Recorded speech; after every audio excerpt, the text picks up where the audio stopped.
Hey, John. Hey Mike, you know what this is? Is this a game? This is a video game. This is a video game. And it's not fucking Dark Souls, It's- and I get to play it. This is the first game on this channel that John has played that's not Dark Souls. No, well, there's Persona, but that was a special case. Yeah, well, that's for That was a live birthday. show. Nobody watched and went terribly awry, and then Aaron Fitzgerald tweeted out the link the morning after we did it. Did she really? Yeah, she really did. That's awesome. That's great. Alright, so yeah, we're playing Overwatch. Now we've got choices here. We can either play the regular game, or because at the time we're recording this, the summer games are going on. We can play Lucio Ball, which is basically Are you Overwatch Rocket still League. grinding for space bucks? I am okay. Full disclosure, I'm really only trying to grind for loot boxes so I can get this skin, which is her Olympic skin. Got the South Korea motif, and Makes sense. yeah, looks kind of great. That's the one I typically prefer because it has kind of a like the White Rabbit logo reminds me of the Nerve logo a little bit, and it just looks cool. So we can do either or. Lucio Ball seems to generate experience faster, but I don't care. Jump into whatever. Like, I guess we got probably enough time tonight. We'll probably play a little of. Yeah, we can do Oh. we can do a little bit of it.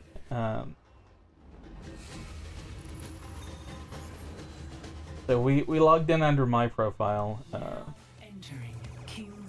One, because I was able to just sign in using my smartphone on your PS4, and another because if I just used your PSN, if you ever did decide to buy this game on PS4 or PC or whatever, if you bought it for PS4, you'd be fucked because I would roll over these scrubs so hard. Yeah, my MMR would be so damn through the roof, and then I would log in as a total noob, Yes. and Got my tank, so I guess I'll go to my secondary here.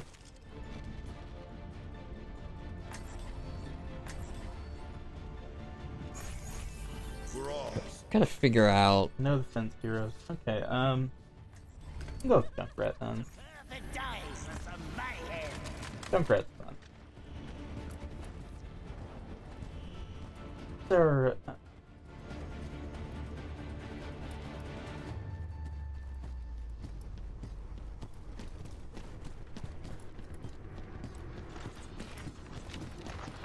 Check this out. Attackers Alright. incoming in So 30 Junkrat is a trap-based character. Can lay down. So are you defending, or are you... Yeah, we're on defense in Okay. this game. Misfits and freaks we got here. Um, go ahead. Are your traps proximity-based, or do you have to manually... The mine is proximity based. Or I have to detonate it. The bear trap is just you walk over it to spot, or you shoot it.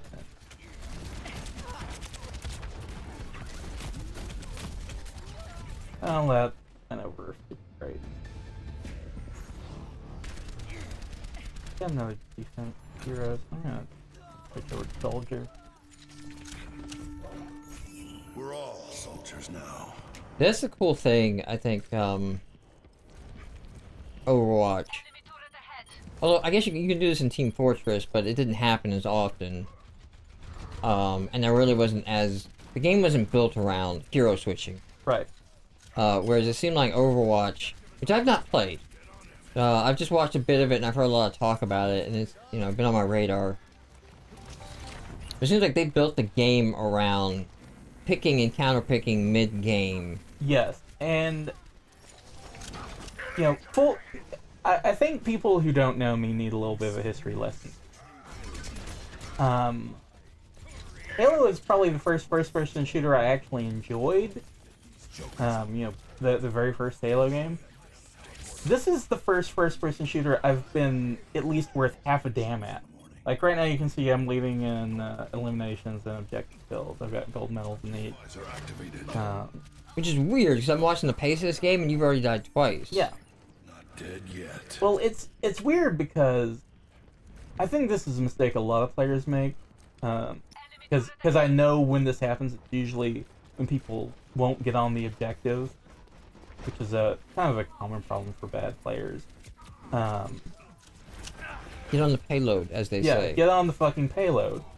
But it's like they're afraid to die, even though the location of your respawn is based on like what objective the opponent's on or you're on, and It's the objectives. It's not your kill yeah, ratio. This isn't team deathmatch. Mission ain't over Like, yet. okay, yeah, you can brag about having a certain KD ratio, but nobody gives a fuck. You may actually, I don't know if you played it or not, but you may actually have some interest in Heroes of the Storm. Because basically what they're doing with Heroes of the Storm is making it objective-based more than just push on these towers and destroy it. And by objective, I mean, I guess it's normally objective-based, but they have, like, events that happen every couple minutes on the map, special creatures that spawn. It's like one map where during the daytime you collect all these seeds. Yeah. That at nighttime one player becomes like the giant plant monster, and their strength is based upon how many seeds you collect during the day. You're still playing a MOBA. You're overall trying to take out 3 towers in each lane and then take out the core. But if you're not playing the objective, right, your team's going to get crushed because they're just going to have a superhuman, and you didn't bother to level them up. Right.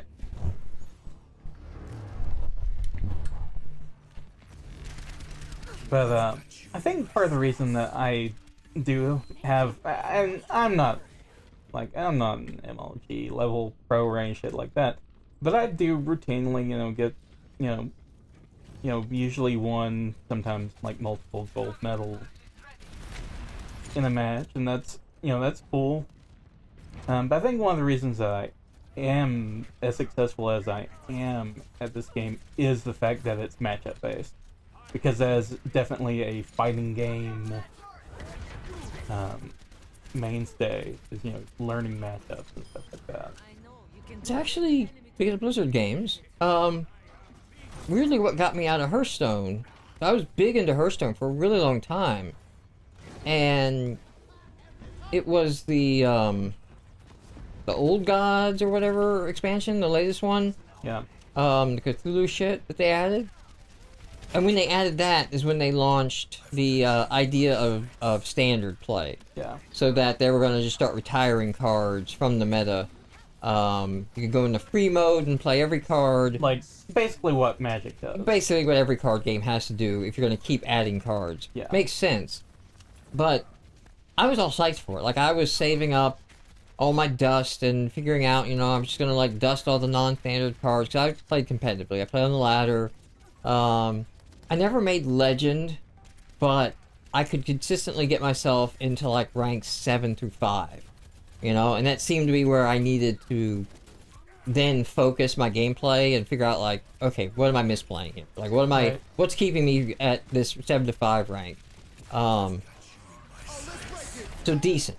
I would do decent in most matchups.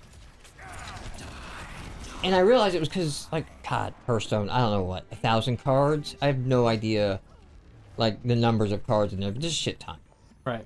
And when they launched Old Gods and they retired all these cards and they dumped, like, the largest set on, like, another 300 cards, I realized all of a sudden, I don't know shit anymore.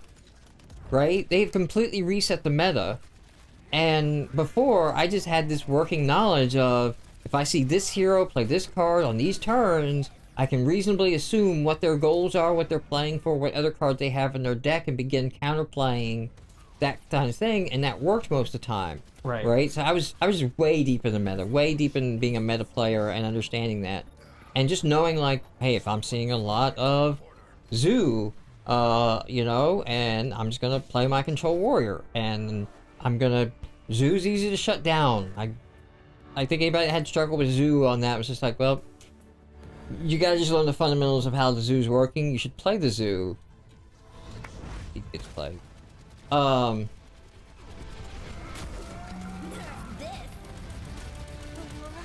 Nerf This, by the way, is the name of my best Pokemon Go.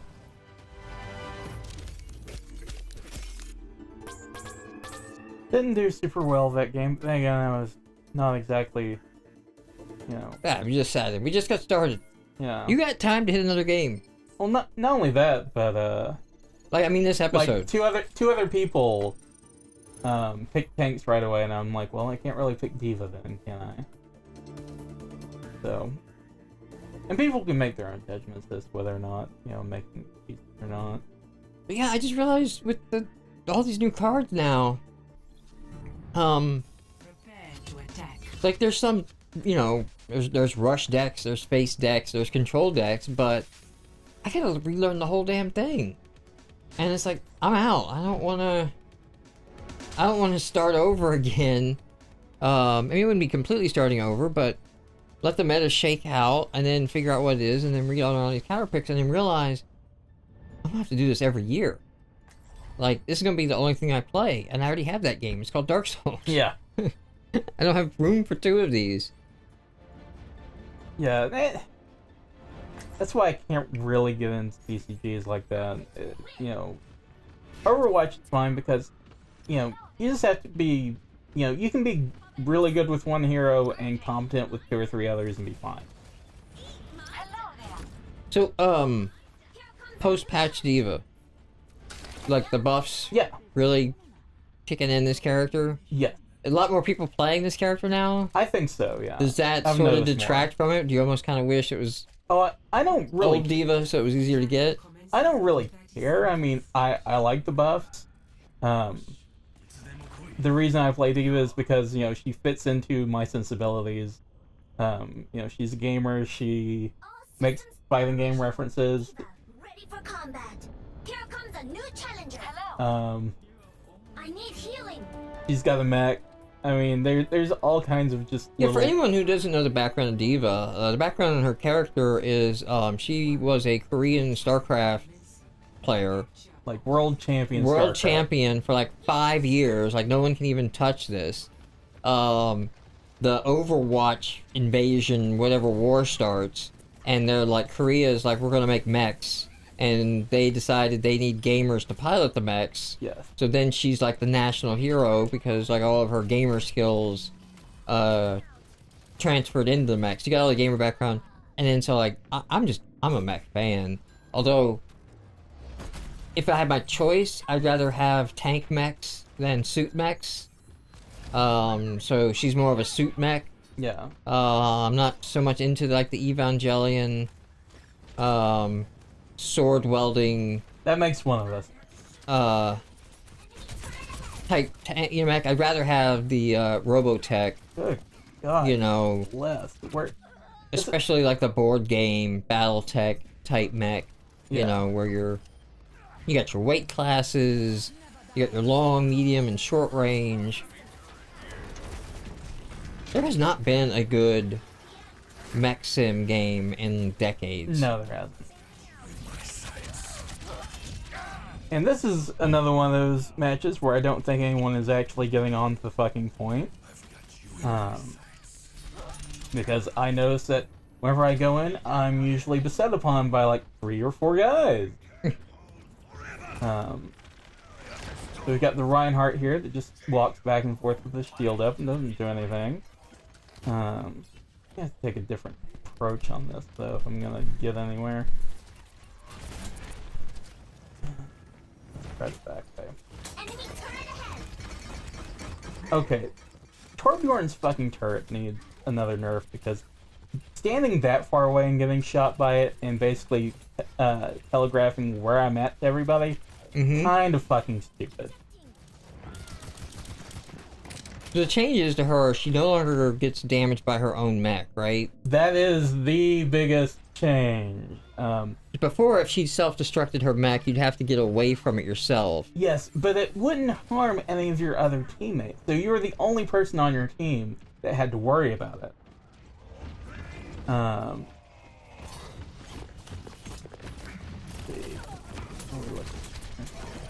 So what are we, This map, what's the objective?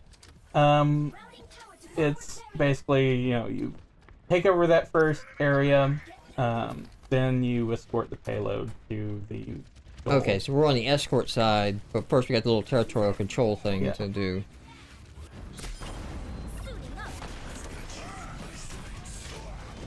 So now we've got people on the point. It's still hard, even with you here, to watch this game. This game moves so damn fast. And of course, I'm also watching higher rank play than I would start out with.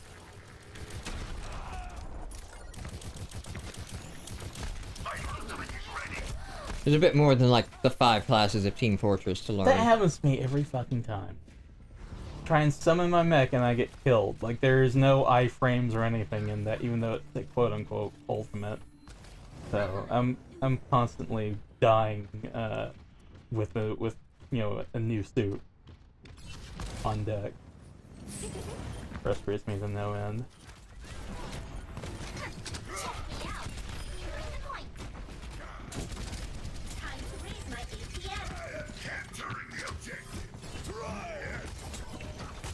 Does it speed up the capture time the more players that are on the point? Yes.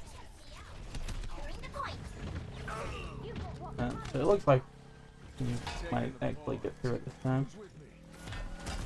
Almost there. Okay. So This is the payload now. yeah, payload's gonna come out. If you stay near the payload, it'll actually heal you, which is nice. Moving the payload. That's mark territory. That Blizzard found a way to actually make skins a thing in the game. Make the graffiti. Because a lot of games have had that. Nobody ever does it. Yeah. Alright, I got this edgelord.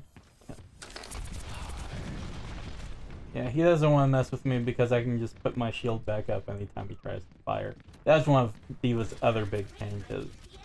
Was that before, you couldn't put your shield back up until after it hit its cooldown. I'm happy to get killed by these guys. Did you take them with you? Oh, no. Oh, no, you didn't get any. Okay. I was wondering that when you were in the hallway. I'm like, is this a good opportunity to blow up the mech when they're both in the hallway? Well, I didn't... Usually, no. The best way to detonate a mech, ideally, since they cut down the detonation time to 3 seconds from 4, is... like, figure out where everybody is, where all the enemies are. Get somewhere out of sight, and then basically do, this Steph Curry, long distance shot where it detonates just above everybody. So, like, characters with shields, like Reinhardt, can't just put up their shields and block it. So it goes, directly above them and just takes everybody out. Like, if they're still on the payload when I come back, I'm gonna just try and... do an error. Yeah, just death from drop, above? yeah, just drop one above the payload. Alright, so... Okay. Oh. No, okay, you guys got it. A moment.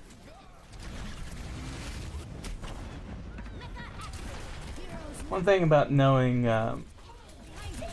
playing d.va is that you know her ultimate's major weakness, which is that literally any obstacle will block it. Yes, I've seen videos of like just a signposts. lamppost. Yeah. I mean, it's the dumbest shit. But once you learn how to like get it to detonate in the air, it's beautiful because there's no cover above you. Like, you're not surviving against some shit that's detonating above you.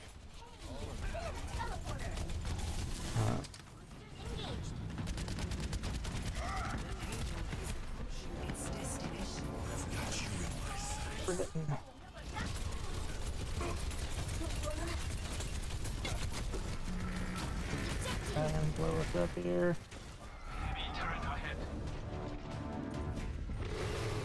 by Reinhardt there, not shielding it or anything. Tying in somewhere. One thing I do like about this game is that it does have a few anime voice actors in the cast. Crispin Freeman does Winston, and McCree is played by Matt Mercer. So when Reinhardt's shielding, can he do anything offensively, or is he just No. shield? Enemy turret destroyed. Routing power to lower shield. Now, if you eject the mech to detonate Yeah, and die, yeah. does it still explode? It still explodes, Okay. and you'll still get credit for All systems checked The kills. the kills. I'll try and... Oh, fuck. Well, that was dumb.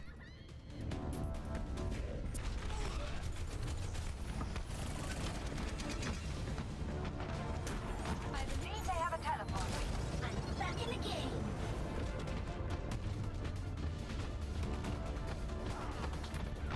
Payload stopped. So I don't know what this means or not, but I feel like I should point out that audio for this episode and all the episodes of These Are Video Games done by Reaper. Don't know what that Reaper means. the program, not Reaper the Reaper program, the yes. Edgelord incarnate. I love killing low health enemies by running them over. I mean, it's just my favorite thing to do. You post a lot of video with the PlayStation Share feature Yes, I of just that. Well, not just that. Most of what I do is like actually what they call environment kills. You know, where you're actually knocking them off of shit. But, you know, running them over when they're at low health, that's fun too. Alright, and we got the victory there. Bronze and silver. That's fine, I guess. Does this order mean anything? Or is that No, just I think height? it's height based. Play the gun. Gunsmoke here. Play the game. Don't tell me this is gonna be when you threw the mech above it. It is. Yeah. You'll see that every once in a while. Somebody else will get play of the game because somebody dropped. Like, you see it a lot with Zarya's or Mei's because their ultimate don't directly damage, but they immobilize people. So, Alright. Alright, we'll do more Overwatch next episode.